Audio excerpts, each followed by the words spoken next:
Finally, free from any more baggage. Today marks the beginning of our life together with my parents at my house. However, as soon as my parents passed away, my husband, who had demolished our family home, dropped a bombshell on me. Standing in front of the now non-existent house, he declared, "What are you talking about? Have you lost your mind too? Come to our house with the inheritance. Quick."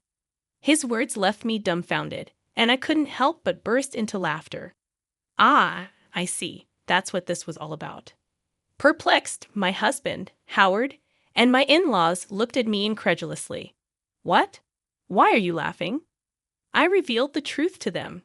My name is Deborah Jackson.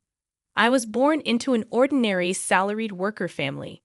I married Howard at 29, raised 2 children, and now, at 55, I expected a quiet life with my husband.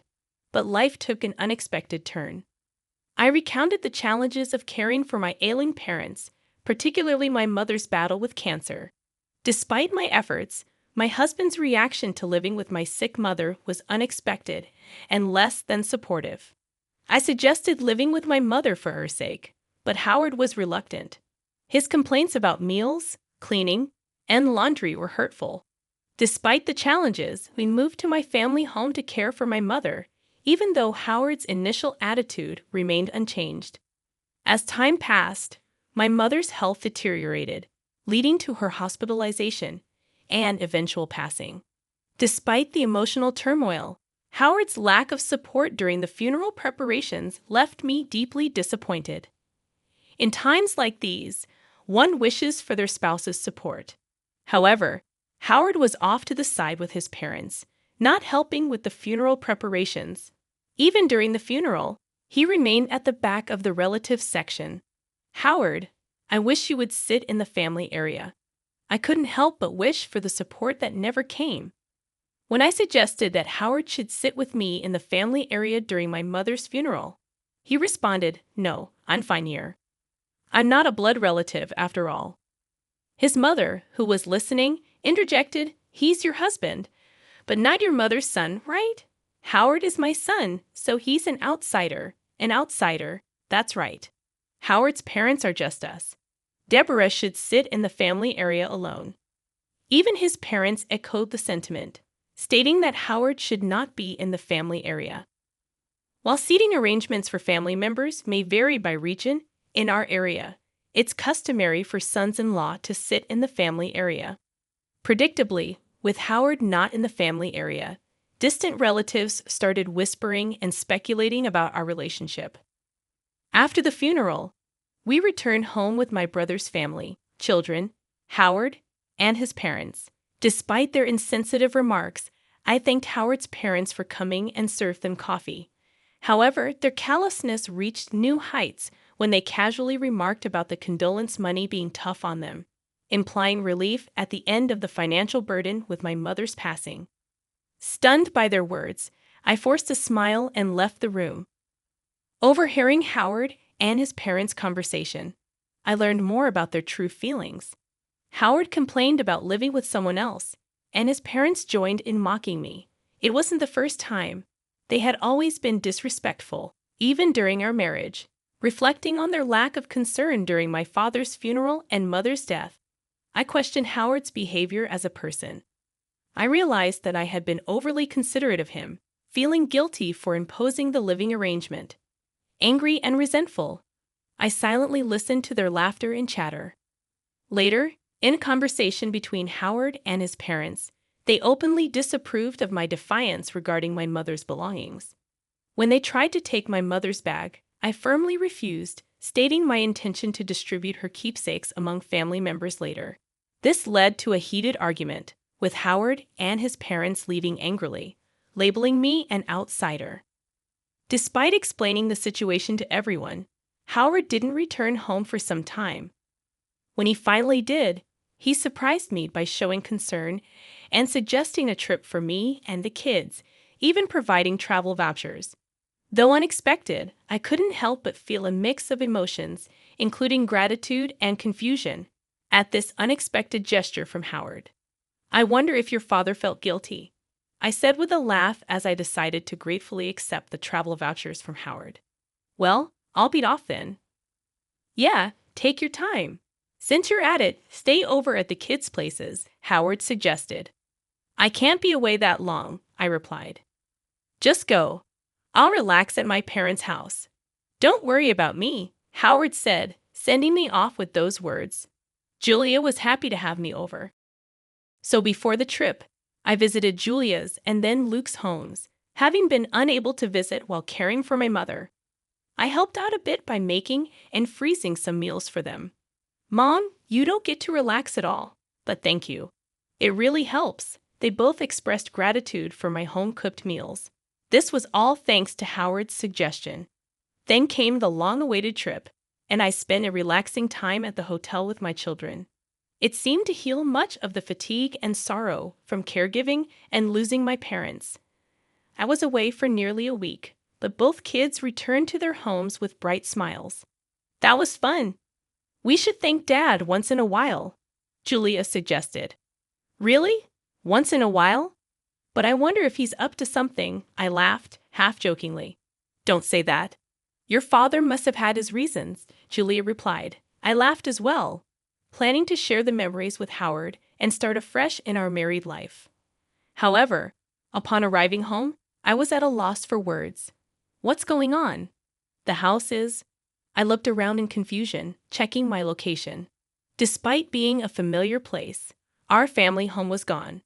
Then Howard appeared from nowhere, with his parents behind him, smirking at my dumbfounded expression. Howard, what's the meaning of this? I asked. Howard, like his parents, replied with an eerie smile.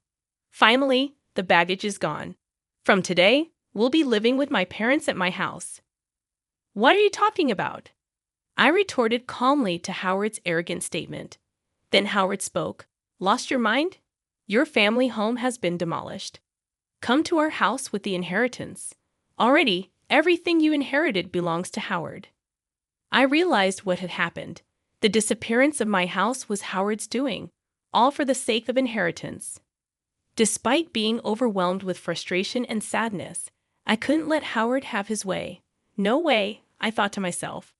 I burst into laughter at their smirking faces. What? Why are you laughing? What a strange woman. Has she gone mad? My mother-in-law looked at me as if I were something eerie. I faced them and spoke up. Don't you guys know? Know what? I then said to Howard, first of all, I didn't inherit a single penny, so there's no inheritance. I started laughing again after saying this. Maybe they thought they had become rich through inheritance. Their wild imaginations and actions were simply laughable to me. What do you mean? Explain yourself? Howard demanded an explanation, but I remained silent. I thought there was no need to enlighten them before that. I'm not going to live with strangers. If you want to live together, do it alone.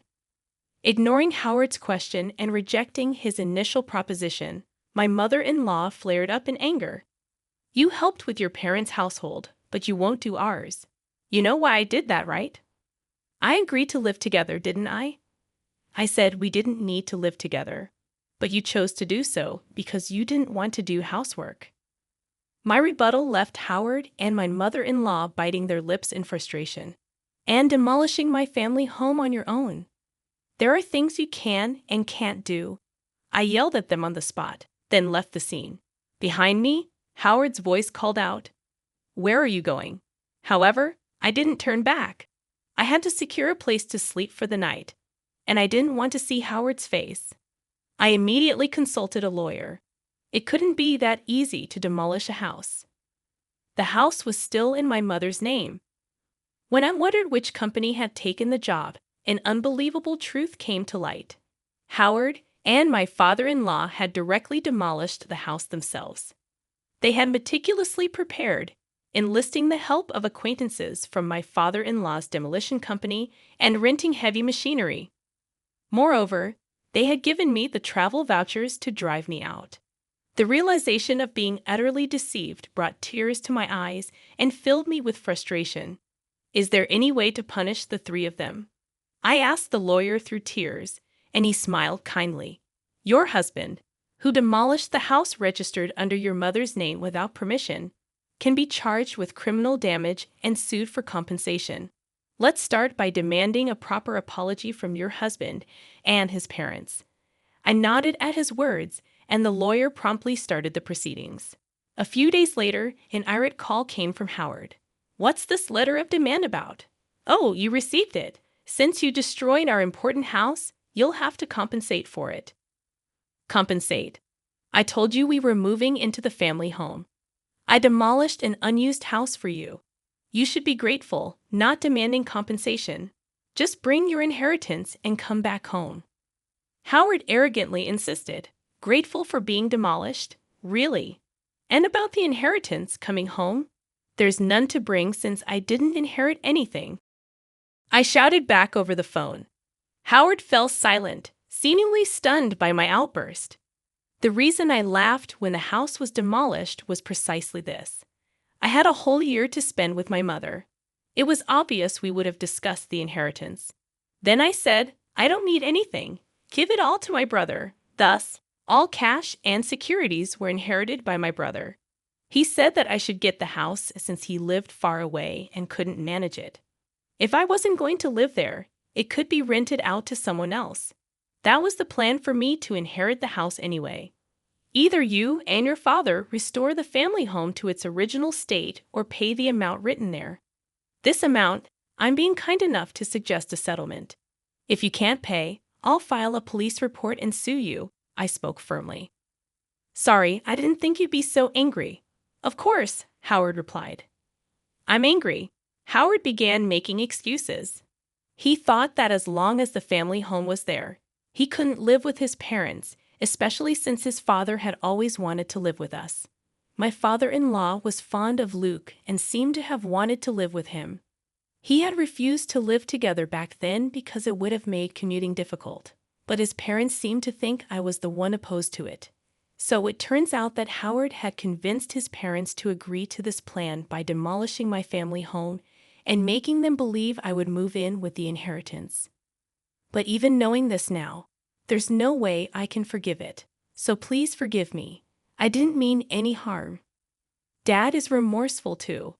If he's truly remorseful, then he'll agree to the settlement. I said this and hung up the phone. Howard kept calling me and sending messages to apologize. "If you're sorry, then hurry up and transfer the money." I pushed Howard away with these words.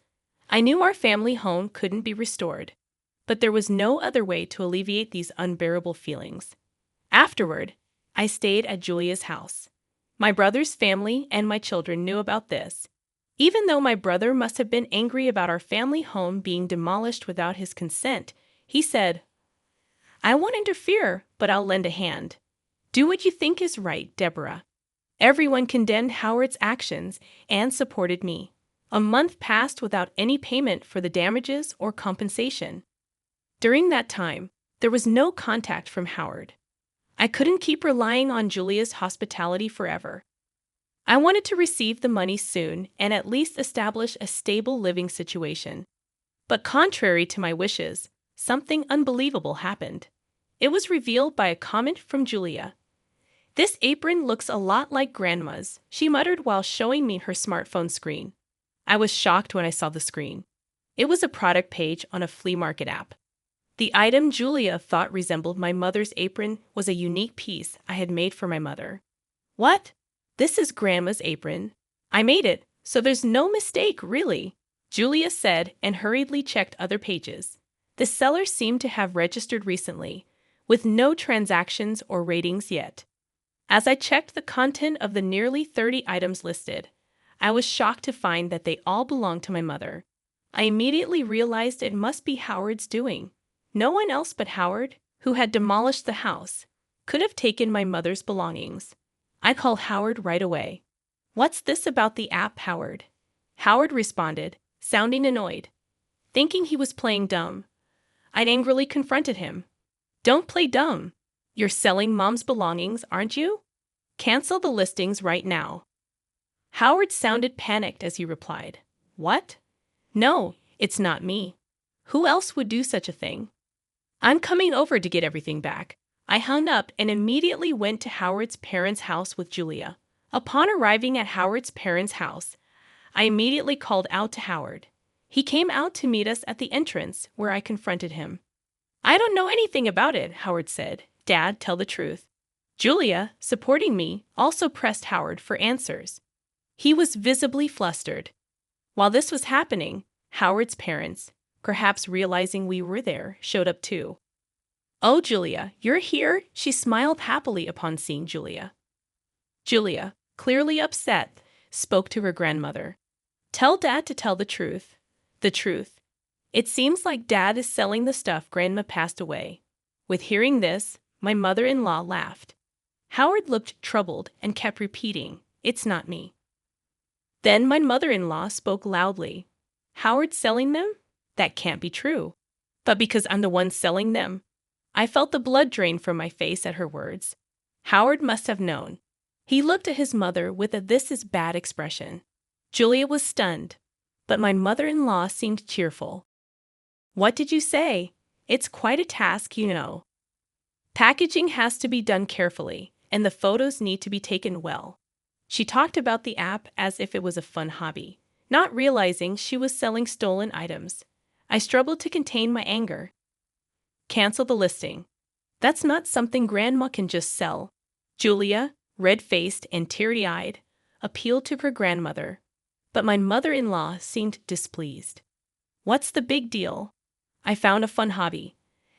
I use what I can, and the rest makes a nice little income. It's good for preventing dementia after all. I'm the only grandma left. And Julia, you want me to stay healthy and live long, right?" My mother-in-law said this nonchalantly. It was clear she wouldn't listen to our pleas. "But if talking won't work, we'll have to take action. Let's go home, Julia." "But it's okay." I left the house, dragging Julia with me. And so, I rushed to the police station. I had not planned to file a report about the house being demolished, but theft was a different matter altogether. When I reported the theft and unauthorized sale of my mother's belongings to the police, they promptly took action. The flea market app company cooperated, and my mother-in-law's account was suspended. This ensured that no more items would be sold. On my way back from the police station, I called Howard. "I had your mother's account suspended. You knew about this, didn't you? You're complicit." "No, I've filed a police report. Please cooperate with the investigation." Howard became frantic at my words. "What? We're family, aren't we? Please withdraw it. Strangers, right? I still haven't received any compensation or damages for the house being demolished, and I see no remorse from you." I was angry, and Howard was at a loss for words. But I am not heartless. Despite everything, I had shared a life with Howard for a long time. Sighing, I realized that there might still be a long road ahead to resolve all these issues. I said, "I'll wait for the money, but I won't forgive the theft. Everything must be returned. And Howard, your father looked very ill. Has he been to the hospital?" "What? I'm not heartless, so I'm just letting you know." I said this and hung up the phone. I had seen my father-in-law earlier, and he hadn't spoken much. He was much thinner than when I last saw him a few months ago, and his face was pasty and unnaturally dark. It was clear that he was not in good health, but I doubted that the family had noticed. My mother-in-law was nonchalantly trying to sell stolen items, and Howard was only bold towards me. That parent and child simply lacked any sense of consideration for others. The next day, my father-in-law called me.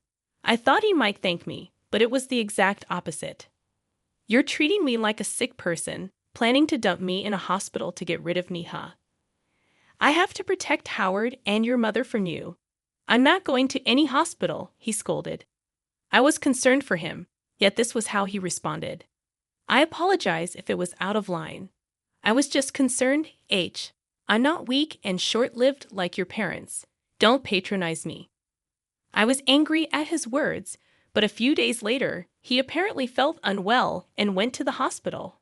The diagnosis was terminal cancer. Howard called me in a panic. "Dad has terminal cancer. What should I do?" I snorted. "That's none of my concern." Remember what you said when I suggested the hospital. You said you're not weak and short-lived like my parents. Deal with it yourself. How can you be so heartless? Who's the heartless one? Did you ever say a kind word when my mother was sick? Reflect on your own actions. I said this and ended the call. As expected, my father-in-law passed away not long after. As a human being, I didn't want to harbor negative feelings towards someone who had passed, but recalling all that had been done and said, I couldn't shed a single tear. After the funeral, a will was found. Despite his claims of not being short-lived, my father-in-law had been thoroughly prepared. The house is to be inherited by my grandson Luke. The rest of my estate is to be divided between my wife and eldest son, it stated. I was surprised to see Luke's name. My father-in-law had always favored Luke, expressing a desire to live with him. Now he must have wanted Luke to live in the house even after his passing. For Luke, this was an unwelcome burden. Renounce the inheritance. You don't want that house, do you? I told Luke, but he was actually pleased to inherit the house. Inheriting the house would only mean paying inheritance taxes, with no real benefit for Luke. However, if he was happy with it, it wasn't my place to say anything. As per his grandfather's will, Luke inherited the house. My mother-in-law was delighted and paid the inheritance tax. He's our heir, after all, she said. Well, that wasn't wrong. I felt a bit down, feeling like Luke was taken from me. But then something unbelievable happened. Come to our house, responding to Howard's message, I immediately went to his parents' house. There, like me once stood, my mother-in-law and Howard, frozen in front of their house. On the property, there were heavy machines, trucks with the demolition company's name, and workers all demolishing the house. What's going on? It's my house. I can do whatever I want with it, right? Luke, who appeared out of nowhere, seemed pleased watching the house being demolished. Luke, what are you doing? Stop it right now. Even if I stop now, we can't live there anyway, Mom. Luke, what have you done? My mother-in-law and Howard pleaded with Luke, but he just laughed.